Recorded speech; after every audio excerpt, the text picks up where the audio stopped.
우리 시간 옆 사람과 인사하겠습니다. 반갑습니다. 잘 오셨습니다. 반갑습니다. 잘 오셨습니다. 예배 오신 여러분들을 진심으로 환영하고 또 축복합니다. 우리 청담교회는 은혜가 샘솟는 교회, 부흥이 시작되는 교회입니다. 우리 하나님의 위로와 평강이 여러분과 또 여러분의 가정에 함께 하시기 바랍니다.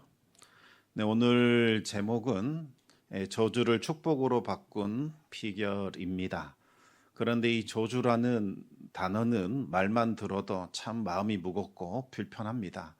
우리는 다들 축복받기를 원하지 저주라는 단어는 떠올리기조차 싫어하지요. 왜 그럴까요?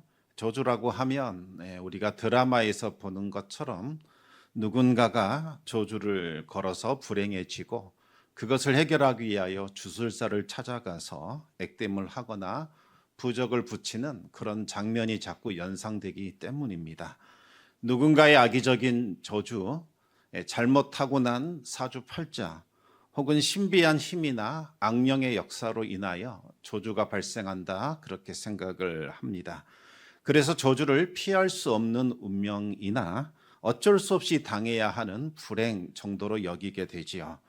그런데 이런 관점에 한번 사로잡히게 되면 저주에서 벗어나기 위해서는 그보다 더 강력한 어떤 주술적인 힘, 다시 말하면 부적이나 굿이나 또 신령한 누군가가 하는 푸닥거리를 받아야 한다, 그렇게 생각을 하게 됩니다.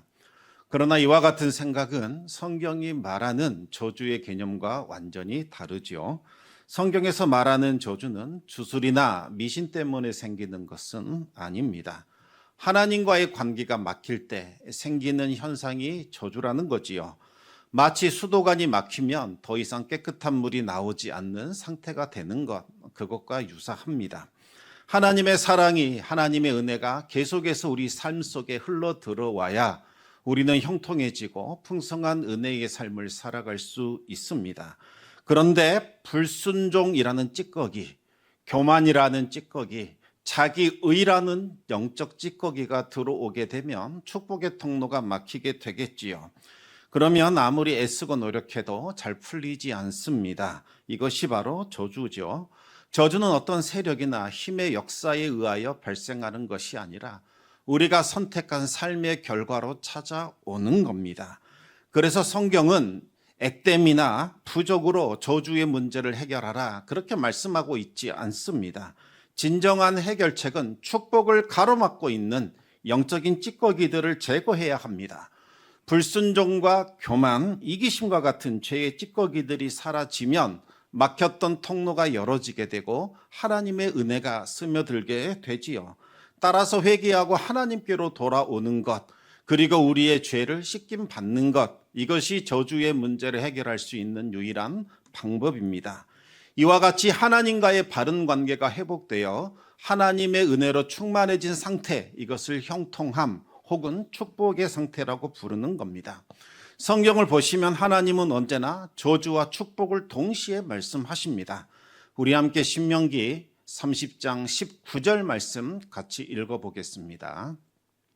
내가 오늘 하늘과 땅을 불러 너희에게 증거를 삼노라. 내가 생명과 사망과 복과 저주를 내 앞에 두었은즉 너와 내 자손이 살기 위하여 생명을 택하고.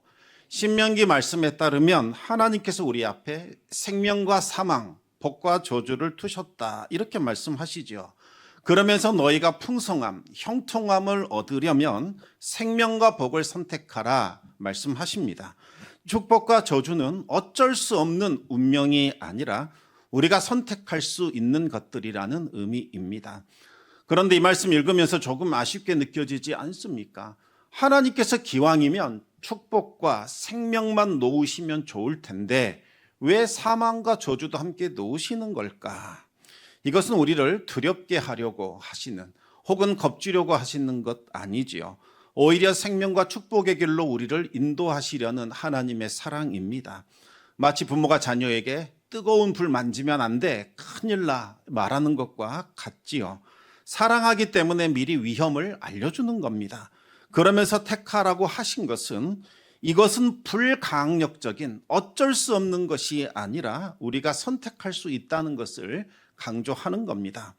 그런데 이보다 더 놀라운 진리가 있습니다.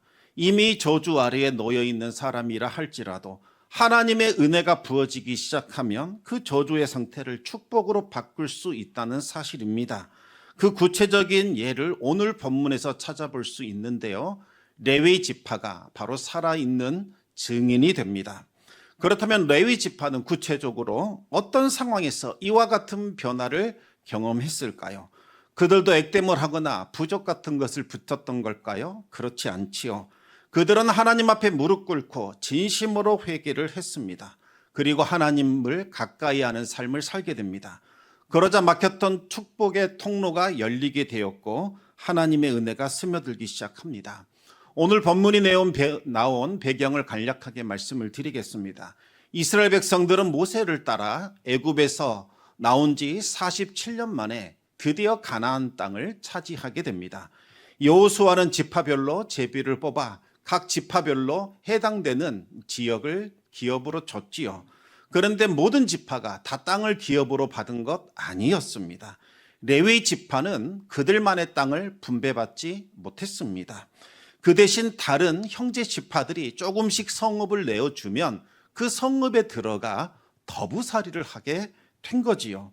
결국 레위 지파는 독립적인 그들만의 땅을 소유하지 못하고 형제 지파들의 틈바구니에 끼어서 이스라엘 땅 전역에 흩어져 살아가게 됩니다. 왜 레위 지파는 다른 지파들처럼 독립 못하고 다른 형제들의 땅에서 불편한 동거를 해야만 했던 걸까요? 그것은 바로 그들의 조상 레위가 저주를 선택했기 때문입니다.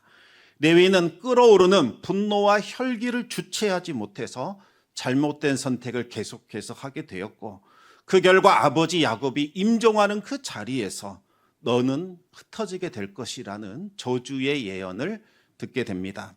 그러나 놀라운 것은 이 같은 저주 아래에 있던 레위 지파가 나중에는 이스라엘 모든 지파 중에서 가장 복된 지파로 바뀌었다는 사실이죠.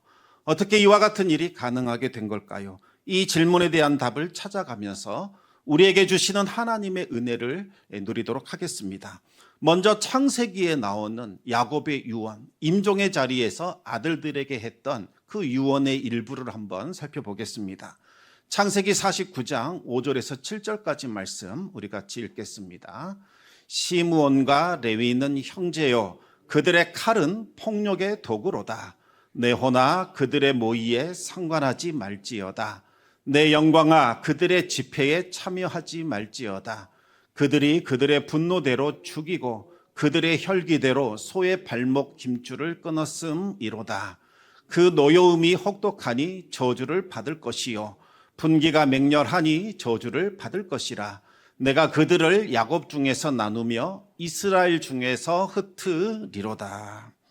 야곱이 임종하는 자리에서 12명의 아들들을 앉혀놓고 이 예언을 하는데 유독 둘째 아들 시므온, 셋째 아들 레위에 대해서는 이건 거의 저주라고 할 수밖에 없는 그와 같은 예언을 하게 됩니다. 왜 그랬을까요? 그들이 과거 세겜 땅에 머물렀을 때 저질렀던 그 끔찍한 사륙 때문이었던 거지요. 세겜에서 있었던 일을 간단하게 말씀드리겠습니다. 야곱의 딸 디나가 있었는데 세겜 땅에 구경하러 갔다가 그 땅의 추장 아들에게 겁탈을 당하게 됩니다. 이 사실을 알게 된 디나와 한 배에서 난 시므온과 레위가 크게 분노하게 되지요. 그러면서 잔인한 보복을 계획하게 됩니다. 그런데 그 계획은 악한 속임수로 이루어지게 됩니다. 세겜의 족장이 이 사실을 알고 찾아와 이 일을 해결하려고 책임 있는 말을 하게 됩니다. 내가 너희 딸 디나를 며느리로 받아들이겠다. 너희가 좋게 여긴다면 디나를 우리에게 다오. 그러자 시므온과 레위가 나서서 말을 합니다. 다 좋습니다. 다 좋은데 할례를 먼저 받으십시오. 할례 받지 않으면 우리는 우리 동생 줄 수 없습니다. 만약 당신들이 할례를 받는다면 우리는 당신들과 교류하겠고 서로 혼인관계를 맺어 같이 우호적인 삶을 살겠습니다. 물론 이 말은 복수를 위한 속임수에 불과했지요. 하지만 악한 계략을 몰랐던 세겜 사람들은 그 말을 너무나 기쁘게 여겼고 그 약속을 철석같이 믿게 됩니다. 모든 남자들이 다 할례를 받게 되지요. 그런데 할례의 고통이 가장 극심한 셋째 날이 되자 시므온과 레위가 칼을 들고 자신을 따르는 종들과 함께 세겜 땅으로 들어가 모든 남자들을 살육했고 모든 짐승들을 도륙하는 악한 짓을 벌이게 됩니다. 여러분, 이것은 단순한 살인이 아닙니다. 하나님의 거룩한 할례를 악한 계략의 수단으로 삼아 자신의 복수심을 해결하기 위한 살인을 저지른 거지요. 하나님의 진노를 받아야 할 극심한 죄악이었던 겁니다. 그뿐만 아닙니다. 그 땅의 모든 가나안 족속들을 적으로 다 돌려버렸습니다. 만약 하나님께서 개입해 주지 않으셨다면 야곱의 일가는 이 세겜 땅에서 멸절되었을 겁니다. 이후로도 이 시므온과 레위는 혈기와 분노를 제어하지 못하고 여러 가지 문제들을 일으키게 됩니다. 야곱은 혈기와 분노로 가득할 뿐만 아니라 죄를 짓고도 잘못을 인정하지도 않고 회개할 줄도 모르는 그 시므온과 레위를 도저히 축복할 수 없었습니다. 그래서 임종의 자리에서 시므온과 레위의 후손들은 저주를 받아 흩어지게 될 것이라는 그와 같은 예언을 남겼던 겁니다. 그런데 여기서 중요한 것은 야곱의 예언이 단순한 저주가 아니었다는 사실이지요. 여러분 생각해 보십시오. 어느 아버지가 죽는 자리에서 자신의 아들에게 이와 같은 저주를 퍼붓겠습니까? 야곱이 시므온과 레위에게 흩어지게 될 것이라고 말한 것은 너희는 분명히 망할 운명이다, 이런 뜻이 아닙니다. 오히려 지금 너희들이 회개하지 않고 이 상태를 계속해서 유지한다면 너희 후손들은 장차 흩어지게 될 것이다, 경고하는 겁니다. 마치 의사 선생님이 환자에게 담배 빨리 끊으십시오, 계속 담배 피우시면 폐암에 걸리게 될 겁니다. 여러분, 이게 저주입니까? 아니죠. 환자를 저주하려는 목적이 아니라 빨리 담배를 끊고 건강 회복하라는 사랑의 충고입니다. 시므온과 레위를 향한 야곱의 예언도 마찬가지였습니다. 분노와 혈기를 버리고 하나님 앞에 겸손히 돌아오라는 사랑의 충고였던 거지요. 그러면 이 레위 지파는 이에 대해 어떻게 반응했을까요? 레위 지파는 야곱의 임종의 자리에서 들었던 그 경고를 진심으로 받아들이게 됩니다. 그들은 조상 레위가 저지른 잘못을 인정했고 회개합니다. 다른 지파들보다 더 뜨겁고 열정적으로 하나님을 섬기는 일에 헌신하게 됩니다. 그러자 흩어짐이라는 저주는 온 이스라엘을 섬기는 특별한 축복으로 바뀌게 되었습니다. 이것을 보여주는 것이 있지요. 야곱의 예언으로부터 470년이 지난 후 모세가 하나님께 부르심을 받기 직전 이스라엘 12지파를 향하여 다시 한번 예언하게 되는데, 그때의 예언이 470년 전 야곱이 했던 예언과 완전히 달라지게 됩니다. 시므온 지파에 대해서는 특별한 언급이 없었지만 레위 지파에 대해서는 놀라운 축복이 선언이 되었던 겁니다. 우리 함께 신명기 33장 10절과 11절 말씀을 읽어보겠습니다. 주의 법도를 야곱에게, 주의 율법을 이스라엘에게 가르치며 주 앞에 분향하고 온전한 번제를 주의 제단 위에 드리리로다. 여호와여, 그의 재산을 풍족하게 하시고 그의 손의 일을 받으소서. 그를 대적하여 일어나는 자와 미워하는 자의 허리를 꺾으사 다시 일어나지 못하게 하옵소서. 470년 전 시므온과 레위는 똑같은 저주를 받았습니다. 그러나 그들의 결과는 완전히 달라졌지요. 시므온 지파는 독립된 그 기업을 잃어버리고 유다 지파에 흡수되어 역사 속에서 사라지게 됩니다. 그러나 레위 지파는 모세의 예언대로 하나님의 법도와 율법을 형제 이스라엘 지파들에게 가르치는 제사장 지파가 되었습니다. 특히 레위 지파 중에서도 아론의 가문은 대제사장과 제사장의 직분을 맡아 하나님 앞에서 분향하고 번제를 드리는 일을 담당했습니다. 나머지 레위 지파들은 제사장들과 협력하여 성전에서 섬겼을 뿐만 아니라 48개의 이 성읍으로 흩어져서 각기 속해 있는 그 형제 지파들에게 하나님의 말씀과 율법을 가르치는 특별한 사명과 직분을 감당하게 됩니다. 48개 성읍에 흩어져 살게 된 것은 더 이상 저주가 아닙니다. 오히려 온 이스라엘을 영적으로 섬기고 하나님의 말씀을 접하는 축복의 통로가 되었던 거지요. 이처럼 저주로 시작된 흩어짐이 하나님의 은혜로 온 이스라엘을 축복하는 은혜의 직분, 충성스러운 사명으로 바뀌게 되었던 겁니다. 어떻게 레위 지파는 저주를 축복으로 바꿀 수 있었을까요? 세 가지 비결이 있습니다. 첫째로 레위 지파는 성막 중심으로 살았습니다. 여러분, 이스라엘의 위대한 지도자 모세가 어느 지파 출신인 줄 아십니까? 바로 레위 지파 사람입니다. 그래서 모세는 레위 지파 특유의 기질인 이 분노와 혈기와 욱하는 성격이 있었던 거지요. 애굽의 관리가 동족을 학대하는 것을 보고서 혈기가 끌어올라 그를 쳐 죽이게 됩니다. 그리고 40년간 광야에 숨어 양떼를 돌보게 되고 그 후에 40년간은 하나님과 동행하면서 그는 온 땅에서 가장 온유한 자로 바뀌게 됩니다. 레위 지파 역시 마찬가지입니다. 레위 지파도 광야에서 40년간 성막 섬기는 일을 하게 됩니다. 그들에게는 기업이 없다라는 사실을 알았음에도 불구하고 그들은 아무런 불평하지도 않고 성막을 가까이 하며 하나님께 제사 드리는 일을 섬겼던 거지요. 하나님의 성막을 가까이 하며 예배 중심, 말씀 중심, 그리고 하나님 중심으로 살았습니다. 그러자 그들 지파 안에 있었던 분노와 혈기가 점점 통제되면서 그들 역시 온유한 성품으로 바뀌게 됩니다. 성도 여러분, 우리도 레위 지파처럼 하나님을 가까이 해야 합니다.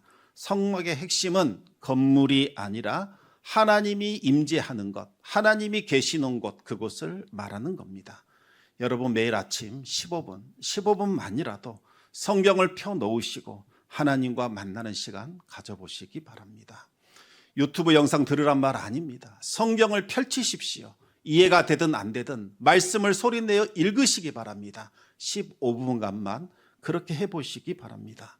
하루를 시작하는 여러분의 첫 마디가 주님, 오늘도 주님이 저와 함께 해 주셔야겠습니다. 이 고백이 되게 해보시기 바랍니다. 여러분의 거실 한 구석 혹은 침실 한편에 기도 공간을 만드시고 기도해 보시기 바랍니다. 그러면 여러분의 집은 작은 성막으로 바뀌게 될 겁니다. 출퇴근 길에서도 하나님과 교제할 수 있습니다. 점심시간 홀로 사무실에서, 잠들기 전 침대에서도 여러분은 하나님과 교제할 수 있습니다.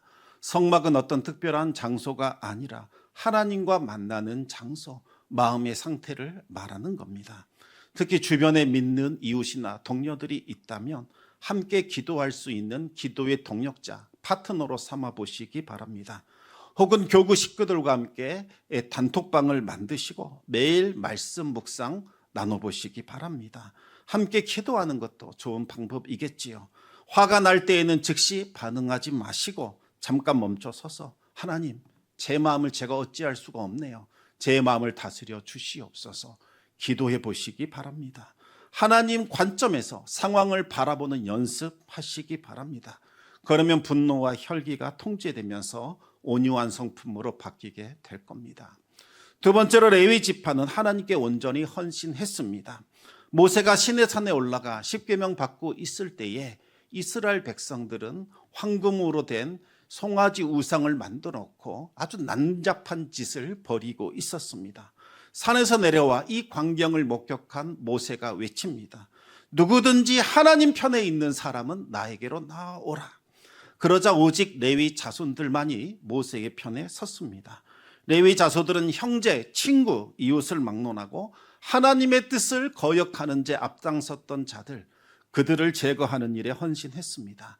이 헌신으로 인하여 레위 지파를 사로잡고 있었던 저주는 완전히 풀려나게 되고 하나님의 은혜가 그들에게 침투에 들어가게 되는 거지요. 우리도 하나님을 첫 번째 자리에 모시는 헌신을 시작해야 합니다. 하나님을 여러분의 중심, 첫 번째에 모시기 바랍니다. 우리에게 주어진 모든 것들을 그래야 제대로 사랑할 수 있지요. 나는 왜 이런 가정에서 태어났을까? 왜 내 친구들은 다 이 모양일까?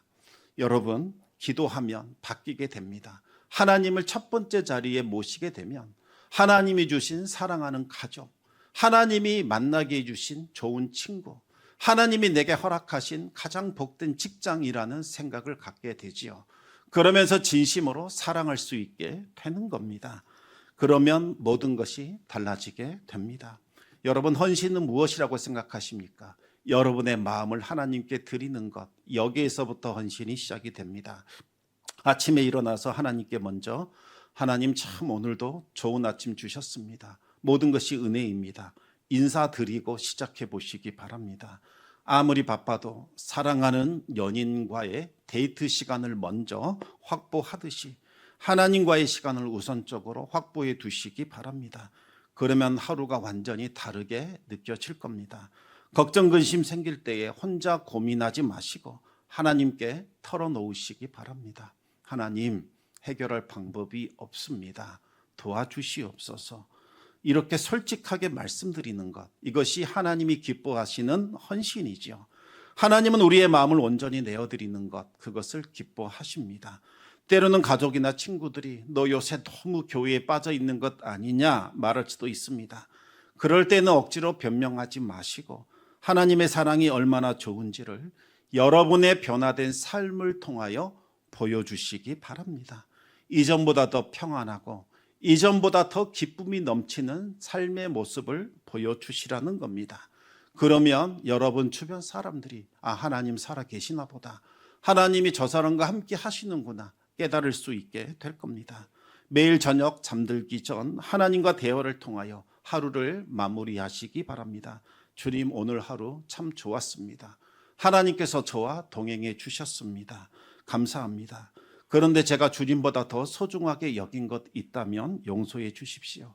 이와 같은 솔직한 대화부터 시작하는 것, 이것이 바로 헌신의 시작입니다. 세 번째로 레위 지파는 하나님의 뜨거운 열정을 품었습니다. 가나안 땅을 앞두고 큰 일이 벌어졌지요. 전체에 가장 큰 영향력을 행사하고 있었던 시므온 지파의 족장이 미디안 여인을 공개적으로 데리고 자기 장막에 들어가 음행을 저지르고 우상 숭배를 하는 일이 있었습니다. 다들 말은 못하고 눈치만 보고 있었습니다. 바로 그때 레위 지파의 청년 비느하스가 창을 들고 뒤쫓아가 그들을 제거하게 됩니다. 그러자 전염병이 그쳤고 하나님은 그들에게 영원한 제사장 지파가 되게 하리라 인정해 주셨습니다. 여러분, 여러분의 열정을 하나님이 기뻐하시는 일에 쏟아보시기 바랍니다. 하나님의 기쁨이 저의 기쁨입니다. 여러분의 기쁨과 하나님의 기쁨이 어긋나면 되겠습니까? 하나님이 기뻐하시는 일, 하나님께서 즐거워하시는 일, 그 일이 여러분의 기쁨이자 즐거움 되기를 원합니다. 무엇보다도 죄에 대해서는 민감하시기 바랍니다. 작은 죄라 할지라도 타협하지 마시고 즉시 하나님 앞에서 회개하시기 바랍니다. 잠들기 전 하루를 돌아보면서 혹시 죄를 범한 일이 없는가 점검해 보시기 바랍니다. 그리고 복음 전도의 열정을 한번 가져보시기를 권합니다.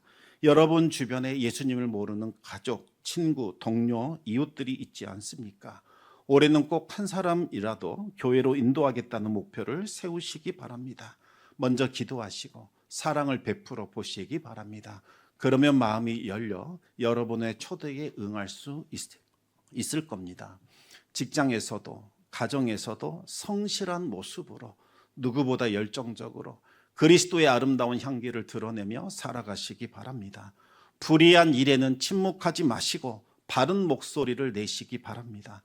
무엇보다도 하나님, 오늘 하나님이 기뻐하시는 일이 무엇인지 알려주십시오. 기도하시고 그 일에 최선을 다해 보시기 바랍니다. 이로써 레위 지파는 저주를 축복으로 바꾸었습니다. 48개의 성읍에 흩어져 이스라엘 백성들에게 율법을 가르치고 제사를 주관하며 하나님 중심의 삶을 인도하는 영적인 지도자로 그들은 거듭날 수 있었습니다.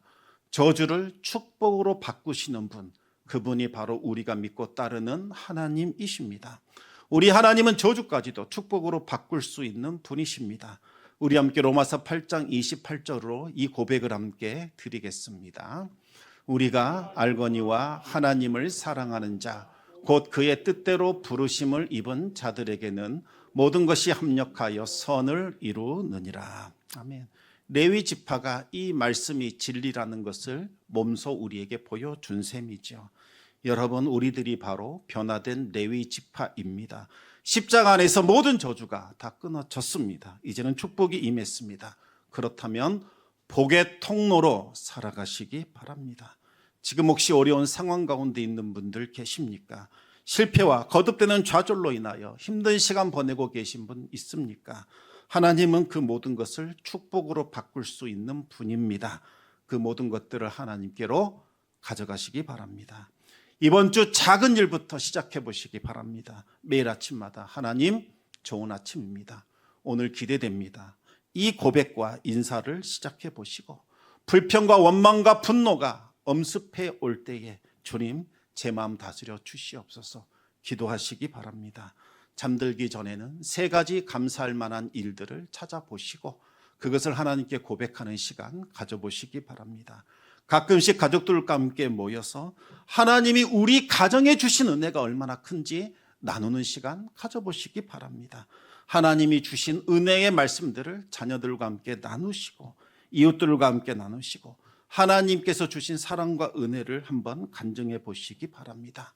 우리 주변에 어려운 이웃이 있다면 어떻게 우리가 그를 도울 수 있을까? 가족들과 함께 머리를 맞대고 상의하고 기도한 후에 한번 도움을 제공해 보시기 바랍니다. 교회에서는 여러분에게 주어진 달란트와 재능을 활용해서 하나님을 기쁘시게 하는 일에 힘써 보시기 바랍니다. 그리고 올해에는 한 사람이라도 교회에 한번 가보자 자연스럽게 초대할 수 있기를 바랍니다. 소그룹 모임이나 친교 모임에 초대해도 참 좋을 것 같다라는 생각을 합니다. 무엇보다도 여러분이 자주 만나는 이웃에게 정직함과 성실함으로 대하시기 바랍니다. 나의 삶을 통하여 하나님의 영광이 드러날 수 있도록 이제는 빛과 소금으로 살아가시기 바랍니다. 그리고 소외된 사람, 관심이 필요한 이웃에게 작은 관심과 사랑을 보여주시기 바랍니다. 레위 지파가 성막을 가까이 했듯이 여러분도 하나님을 가까이 하시기 바랍니다. 교회든 집이든 직장이든 어디서나 하나님과 교제할 수 있습니다. 매일 매 순간 예수 그리스도의 사랑 안에서 여러분 마음을 사로잡고 있는 어둠을 밝혀내시고 하늘로부터 내려오는 그 기쁨이 충만하게 하시기를 바랍니다. 그리하여 레위 지파와 같이 복의 통로되는 은혜의 삶을 살아갈 수 있기를 우리 주님의 이름으로 축원합니다. 저주가 변하여 축복이 되는 그 영광의 삶을 날마다 누리는 성도들이 되시기를 우리 주님의 이름으로 축원합니다.